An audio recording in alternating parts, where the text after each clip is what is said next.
বড়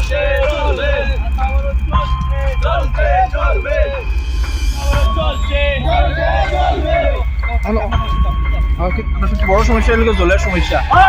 আমরা এই মইনপুরের একটা বিশাল এলাকা, মইনপুরে কয় নম্বর ওয়ার্ড? এটা হলো 2 নম্বর ওয়ার্ড। মইনপুর গ্রাম পঞ্চায়েতের 2 নম্বর ওয়ার্ডের মইনপুরের একটা বিরাট অংশ জলের সমস্যা, পানীয় জলের সমস্যা। এটা ওয়াটার সাপ্লাই আছে, দুই দিকে 2-3টা ওয়াটার সাপ্লাই আছে, কিন্তু এই পানীয় জলের সমস্যার কারণে তারা জল দেওয়াও না, মধ্যে করে দেওয়া হয়েছিল, পাইপটা বন্ধ করে দেওয়া হয়েছে। কতদিন ধরে এই সমস্যাটা? এই সমস্যা মনে হয় আছে 6-7 মাস 8 মাস হয়ে আছে। আপনারা কি স্থানীয় পঞ্চায়েত বা ডিডব্লিউ দপ্তরে জানাইছেন? বারবার জানাইছি, ওই যেখানে এসডিএম এর কাছে জানাইছি, আমরা লাস্ট এসডিএম এর কাছে জানাইছি আমরা 13/2/2025। এখানে পঞ্চায়েত সমিতির মেম্বারের যে সই আছে, আমরা এলাকার পঞ্চায়েত সমিতির মেম্বার, এছাড়া প্রধানের ইয়ে আছে এটাতে। এছাড়াও আমরা ডিডব্লিউএস জানাইছি কয়েকবার। কি কয় তারা? তারা কয়েক সমাধান হইব হয়। এসডিএম স্যার আইয়া এখানে দেখে গেছেন স্পটে আইয়া, এরপর ওইটা কোনো সমাধান হয়েছে না। তার কারণে আজকে আমরা না পারি।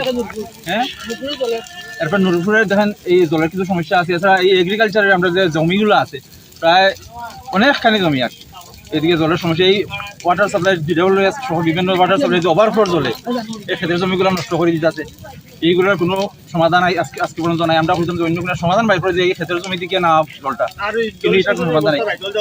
এরপর জল নিষ্কাশনের যে ব্যবস্থা, এই ড্রেনগুলো জায়গায় জায়গায় পরিবারে জল নিষ্কাশনের সমস্যার সমাধান নাই। এটা ড্রেনগুলো পড়া হইতেছে, আমরা ফাঁকা ড্রেন করিয়া এই জল সমস্যা। আপনাদের এই এলাকায় মনে করেন কত পরিবার বসবাস করতেছে মইনপুর এলাকায়? 50-60 পরিবার আছে এই মইনপুর এলাকাতে। এছাড়া নুরপুর এলাকা তো কয়েকটা বাড়িতে জল নাই। জল যেগুলো আছে এগুলো খাওয়ার মতো উপযোগ নাই।